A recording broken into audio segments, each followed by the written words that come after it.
جو چلے تو جہاں سے گزر گئے۔ قسط نمبر 3، مصنفہ نصرت شمسی۔ سارہ اور منصور 2 کزن ہیں۔ منصور سارہ سے 1.5 سال چھوٹا ہے اور دونوں بہت دوستی ہے، اور دونوں بیر توڑنے قبرستان گئے تھے، جہاں تایا ابا کے آنے پر منصور سارہ کو چھوڑ آیا۔ سارہ پیڑ سے گری اور اس کے چوٹ لگ گئی، اور گھر آ کر پھر کافی ہنگامہ ہوا۔ اب اس کے آگے سارہ نے ایک ادا سے اپنی گردن اکڑائی۔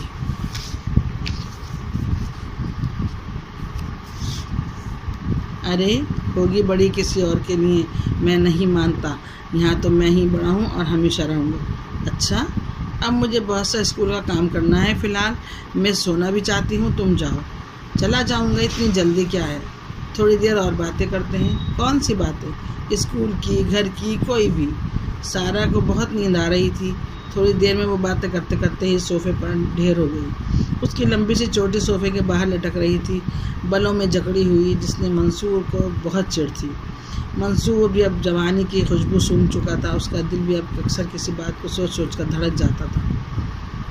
اب اکثر اس کی سوچ بھی بھٹکنے لگی تھی، اس کا بھی دل چاہتا تھا کہ وہ ہر وقت سوٹڈ بوٹڈ رہے اور لوگ اس کی طرف متوجہ ہوں۔ اس نے سوتی ہوئی سارہ کو دیکھا۔ آج اچانک ہی وہ اسے پہلی بار بہت انوکھی، نئی اور بہت خوبصورت سی لگی۔ وہ سارہ کے قریب آیا، اس نے اس کے بالوں سے اٹھنے والی بھینی بھینی مہک کو سونگھا۔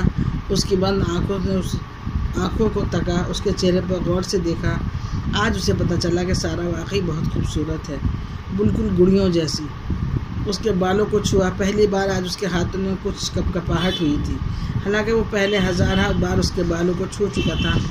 بغیر اس کے بال کھینچے تو وہ کوئی بات ہی نہیں کرتا تھا۔ اس کا دل چاہا وہ اس کے منہ پر ہاتھ پھیرے، اس کا ہاتھ آگے بھی بڑھا، مگر پھر ہمت نہ ہوئی۔ وہ بس اسے تکتا رہ گیا۔ اس کا دل بہت تیزی سے دھڑک رہا تھا۔ اگر سارہ جاگ گئی تو کیا، یا کوئی آ گیا تو کیا ہوگا؟ پھر اس نے اس کی لمبی سی چوٹی کو چھوا، آہستہ آہستہ اس کا ہاتھ اس کی لمبی سی چوٹی پر رینگنے لگا۔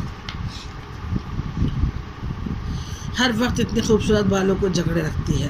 وہ اٹھا، قینچی لایا، اور پھر اس نے بے سوچے سمجھے ہی اس کی چوٹی کاٹ ڈالی، کوئی 42 بھر کے قریب۔ نہ بال لمبے ہوں گے نہ باندھے گی۔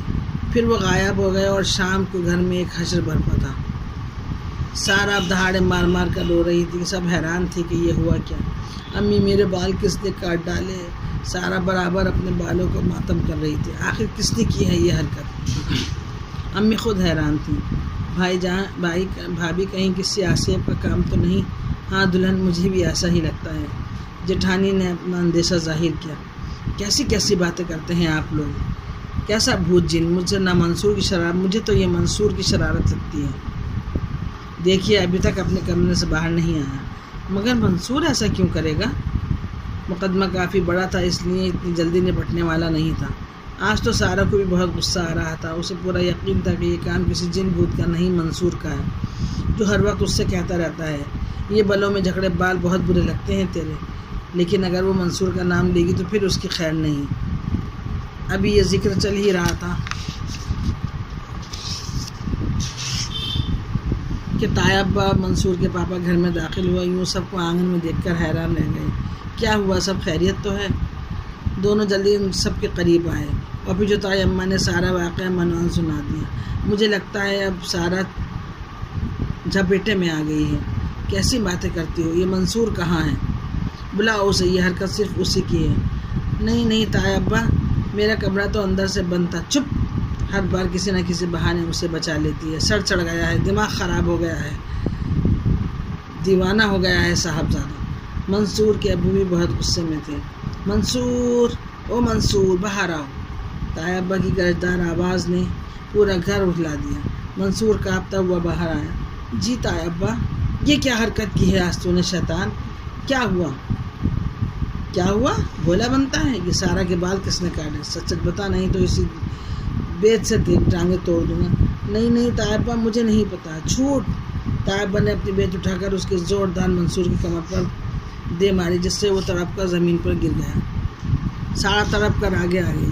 تایا ابا، نہیں پتا نہیں، ہاں منصور نے کاٹے ہیں یا میں نے کسی اور نے کہا، کوئی بات نہیں، پھر بڑے ہو جائیں گے، مگر آپ منصور کو مت ماریں۔ ہٹ جا لڑکی ہر بار اس کی ڈھال بن جاتی ہے. آج میں اس سے گلوا کر رہوں گا کہ یہ کام کس کا ہے. طیبہ پلیز چھوڑ دیں.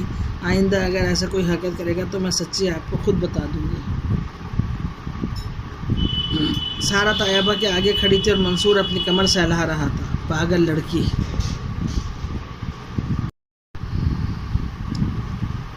طیبہ نے غصے سے اپنی بیت پھینکی. جو دل چاہے کر، مگر یاد رکھ یہ بہت غلط کر رہی ہے. اس کی غلطیاں چھپاتے چھپاتے آج اس کی عادت پختہ ہوتی جا رہی ہے اور تو اس کی ڈھال بن کر اسے اور ہوا دے رہی ہے. آنگن سے رفتہ رفتہ سب چلے گئے. منصور کے لیے ایک بار اتنا بھاری تھا کہ اس کی کمر پر یقیناً نیل پڑ گیا ہوگا. وہ ابھی تک بے چین تھا. منصور کیوں کرتے ہو ایسا جب ہم بڑے ہو گئے ہیں؟ یہ تم نے آج کیا حرکت کی؟ میری چوٹی آدھی چوٹی کاٹ ڈالی. سارا کمر میں بہت درد ہو رہا ہے. چلو دیکھو نیل پڑ گیا ہوگا. مگر تم نے میرے بال کیوں کاٹے؟